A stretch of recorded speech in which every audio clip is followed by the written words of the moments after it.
السلام علیکم۔ انداز بیاں گرچہ بہت شوق نہیں ہے، انداز بیاں گرچہ بہت شوق نہیں ہے، شاید کہ تیرے دل میں اتر جائے میری بات۔ آپ سن رہے ہیں شاہ نامہ اسلام۔ خدا نے حضرت آدم کو دنیا کی خلافت دی، جہاں میں اپنا نائب کر کے بھیجا، یہ سعادت دی۔ یہی مخلوق تھی فردوس سے جس کو نکالا تھا، اسی نے دانہ گندم پہ سب کچھ بیچ ڈالا تھا۔ بظاہر اس تقرر سے نئے فتنوں کے ساماں تھے، زمین و آسماں جن و ملائک سخت حیران تھے، لگے سرگوشیاں کرنے کہ انسان ہے بہت سادہ، ادھر شیطان کا لشکر شرارت پر ہے آمادہ۔ یہ بیچارہ دوبارہ دام شیطان میں نہ آ جائے کہ دانہ کھا چکا ہے، اب کہیں دھوکہ نہ کھا جائے۔ صدائے روح الامین۔ دل مخلوق میں یوں راہ اندیشے نے جب پائی، تسلی کے لیے فوراً ندا جبریل کی آئی کہ اے طاعت گزاروں، ذات باری کے پرستاروں، بنا میں حضرت حق امن و راحت کے طلبگاروں، نگاہ غور سے دیکھو ذرا آدم کی پیشانی، نظر آتی نہیں کیا ایک خاص الخاص تابانی؟ یہی جلوہ ہے تخلیق جہاں کی علت غائی، اسی کی روشنی ہے دیدہ ہستی کی بینائی۔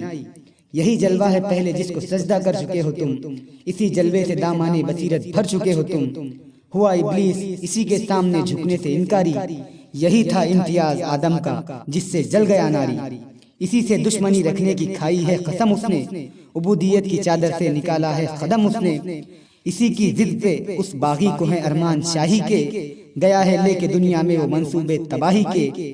مشیت ہے کہ اب طاقت کا وہ بھی امتحان کر لے، مشیت کے مقابل خب سے باطن کو عیاں کر لے۔ یہ ظاہر ہے کہ شیطان اب بڑی طاقت دکھائے گا، زمانے میں قیامت ڈھائے گا، فتنے اٹھائے گا۔ یہ سچ ہے مدتوں اولاد آدم راہ بھولے گی، وہاں ابلیس کی کھیتی پھلے گی اور پھولے گی۔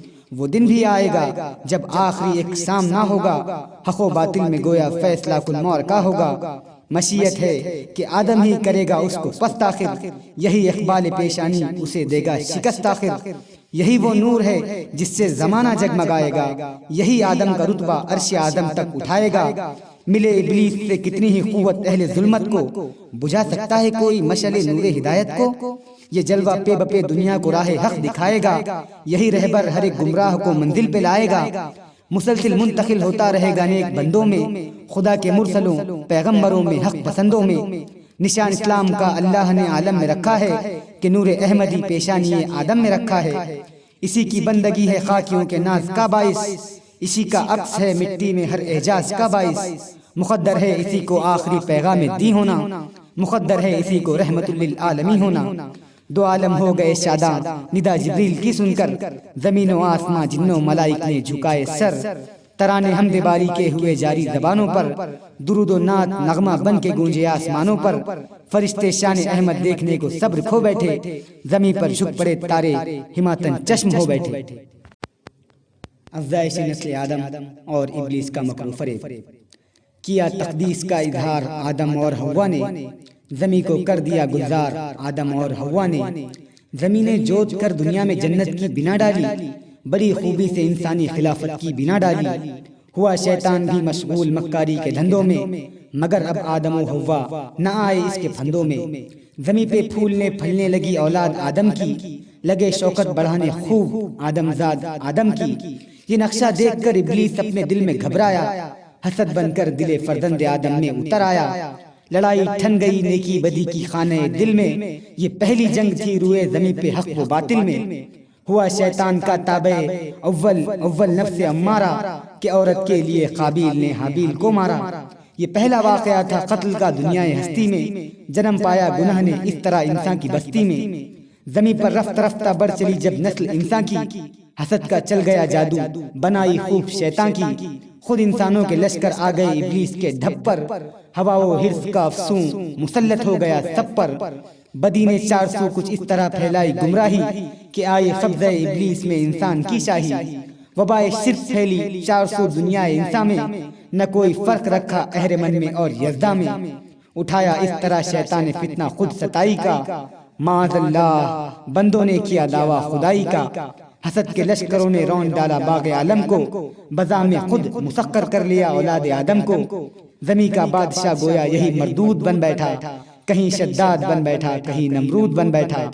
نتیجہ کیا ملا دنیا کو انسانی خلافت سے؟ زمین کا گوشہ گوشہ ہو گیا آلودہ ذلت سے، ستارے دم بخود تھے، آسمانوں کو بھی سکتا تھا، ترس آتا تھا لیکن کوئی کچھ کہہ نہ سکتا تھا۔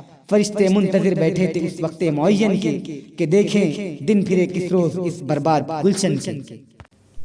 نور احمدی ظلمت میں مشعل ہدایت، وہ نور احمدی جس سے شرف تھا روح آدم کا، ہدایت کے لیے تاریکیوں میں پے بپے چمکا، جناب شیش کا روح مبارک اس سے روشن تھا، یہی ادریس کی لوح جبی پر جلوہ افغن تھا، اسی کے دم سے مرسل کا شرف تھا نوح انسان میں، یہی قبلہ نما تھا نوح کے بیڑے کا طوفان میں، اسی نے غرق ہونے سے بچائی کشتی ہستی، ہوئی آباد اسی کے دم سے پھر اجڑی ہوئی بستی، اشارہ تھا اسی جانب صحیفوں کی بشارت کا، اسی سے سلسلہ جاری رہا رشد و ہدایت کا، بڑے طوفان کے بعد آدمی ڈرتا رہا برسوں، ترقی کے لیے ذکر خدا کرتا رہا برسوں، عروج زندگی حاصل کیا جب نسل انسان نے، وہی پھندے ہوا و حرص کے پھیلائے شیطان نے، شراب اس مرتبہ ایسی پلائی بے وفائی کی کہ مٹی اور پتھر کے بتوں نے بھی خدائی کی، جہاں پر خیر ڈھایا بادشاہوں نے خدا بن کر، گناہ بت پرستی 400 پھیلا وبا بن کر۔ بیان حضرت ابراہیم خلیل اللہ۔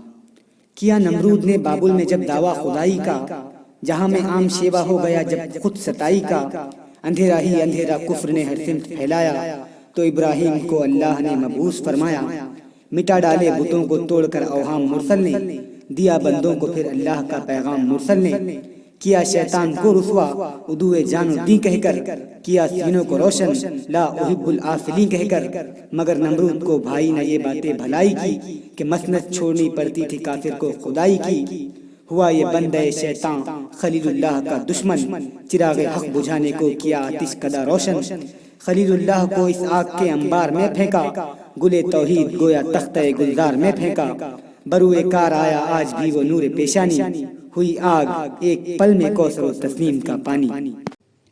حضرت ابراہیم علیہ السلام کی ہجرت ہوا جب آتشی منظر نمونہ باغ جنت کا، ملا پیغام پیغمبر کو اب بابل سے ہجرت کا، کہ یہ بھی خدمت تبلیغ کا ایک پاک کھیلا ہے، سفر کہتے ہیں جس کو کامرانی کا وسیلہ ہے، کہ ایمان براہیمی سے اکثر کام لینے تھے، ابھی پیاسوں کو بھر کر معرفت کے جام دینے تھے، وطن کو چھوڑ کر نکلا خدائے پاک کا پیارا، برادر زادہ تھا ہمراہ یا تھی حضرت سارا، مقدس قافلہ اس خطہ باطل سے ٹلایا، بحکم حق تعالی جانب کناں نکل آیا، یہاں وعدہ کیا حق نے کہ ہاں اے بندے ذیشاں، تیری اولاد کو مل جائے گا یہ خطہ کناں، مقدر ہو گئی اولاد میں دارین کی شاہی، تو پیغمبر دیار مصر کی جانب ہوا راہی۔ حضرت ابراہیم کی دوسری شادی فرعون مصر کی بیٹی حضرت ہاجرہ کے ساتھ۔ دیار مصر پر اس عہد میں رقیون حاکم تھا، تکلف برطرف شیطان کا قانون حاکم تھا، یہاں رقیون نے حضرت کی زوجہ چھیننا چاہی، مگر دے دی اسے اللہ نے فی الفور آگاہی، کہ یہ سارا ہے ابراہیم حق آگاہ کی بیوی، خدا کے پاک پیغمبر خلیل اللہ کی بیوی، اگر نیت میں فرق آیا تیرے حق میں برا ہوگا، نشان دنیا میں تیرا اور نہ تیری نسل کا ہوگا، ہوا رقیون خائف ایک پیغمبر کے آنے سے، خدائی کر رہا تھا مصر میں وہ ایک زمانے سے، تھی اس کے گھر میں ایک دختر وہ کر دی ساتھ سارا کے، پیغمبر کے لیے یوں نظر بھیجی ہاتھ سارا کے، پلٹ آیا پیغمبر جب یہاں سے جانب کناں، یہ لڑکی ہاجرہ بھی ساتھ تھی وابستہ داما، یہ لڑکی ہر طرح مانند سارا پاک تینت تھی، کہ عصمت اس کا زیور تھی، شرافت اس کی زینت تھی، اسے سارا نے پیغمبر کی زوجیت میں دے ڈالا، کہ ہونے والا تھا دنیا میں اس کا مرتبہ بالا۔ حضرت اسماعیل کی ولادت اور ماں بیٹے کی ہجرت۔ جناب ہاجرہ تھی دوسری بیوی پیغمبر کی، ملا فرزند اسماعیل انہیں خوبی مقدر کی، ہوا سارا کو رشک اس امر سے دل میں ملال آیا، نکل جائے یہاں سے ہاجرہ بس یہ خیال آیا، مشیت کو ادھر کچھ اور ہی منظور خاطر تھا، کہ نور احمدی بچے کی پیشانی سے ظاہر تھا، ہوا ارشاد دونوں کو عرب کی سمت لے جاؤ، خدا کے آسرے پر وادی بطحا میں چھوڑاؤ، خدا کے حکم سے مرسل نے جب رختے سفر باندھا، جناب ہاجرہ نے دوست پر لگتے جگر باندھا، پیغمبر اپنا بیٹا اور بیوی ہم انا لے کر چلا سوئے عرب، پیری میں بخت نوجوان لے کر، خدا کا قافلہ جو مشتمل تھا 3 جانوں پر، معزز جس کو ہونا تھا زمین و آسمانوں پر، چلا جاتا تھا اس تپتے ہوئے صحرا کے سینے پر، جہاں دیتا ہے انسان موت کو ترجیح جینے پر، وہ صحرا جس کا سینہ آتشی کرنوں کی بستی ہے، وہ مٹی جو سدا پانی کی صورت کو ترستی ہے، وہ صحرا جس کی وسعت دیکھنے سے ہول آتا ہے، وہ نقشہ جس کی صورت سے فلک بھی کانپ جاتا ہے، جہاں ایک ایک قدم پر 100 طرح جانوں پہ آفت تھی، یہ چھوٹی سی جماعت بس وہیں گھر میں مسافت تھی۔ پیمبر زوجہ و فرزندیوں خطے سفر کرتے، خدا کے حکم پر لبیک کہتے اور دکھ بھرتے، بلاخر چلتے چلتے آخری منزل پہ آ ٹھہرے، پے آرام زیر دامن کوہ صفا ٹھہرے۔ یہ وادی جس میں وحشت بھی قدم دھرتی تھی ڈر ڈر کے، جہاں پھرتے تھے آوارہ تھپیڑے باد سر سر کے، یہ وادی جو بظاہر ساری دنیا سے نرالی تھی، یہی ایک روز دین حق کا مرکز بننے والی تھی۔ یہ وادی جس میں سبزہ تھا نہ پانی تھا نہ سایہ تھا، اسی کی جستجو کرنے کو ابراہیم آیا تھا، یہی ننھے سے اسماعیل کو لا کر بسانا تھا کہ بندوں کی جبینوں سے خدا کا گھر بسانا تھا۔ حضرت ابراہیم علیہ السلام کی دعا۔ سحر کے وقت ابراہیم نے اٹھ کر دعا مانگی، سکون قلب مانگا، خوئے تسلیم و رضا مانگی کہ اے مالک، عمل کو تابع ارشاد کرتا ہوں، میں بیوی اور بچے کو یہاں آباد کرتا ہوں، اسی سنسان وادی میں انہیں روزی کا ساما دے، اسی بے برگ و سامانی کو شان صد بہارا دے، الہی نسل اسماعیل بڑھ کر قوم ہو جائے، یہ قوم ایک روز پابند صلاۃ و صوم ہو جائے، اسی وادی میں تیرا ہادی موعود ہو پیدا، کرے جو فطرت انسان کو تیرے نام پر شیدا، بشارت تیری سچی ہے، تیرا وعدہ بھی سچا ہے، بس اب تو ہی محافظ ہے، لے یہ بیوی ہے یہ بچہ ہے۔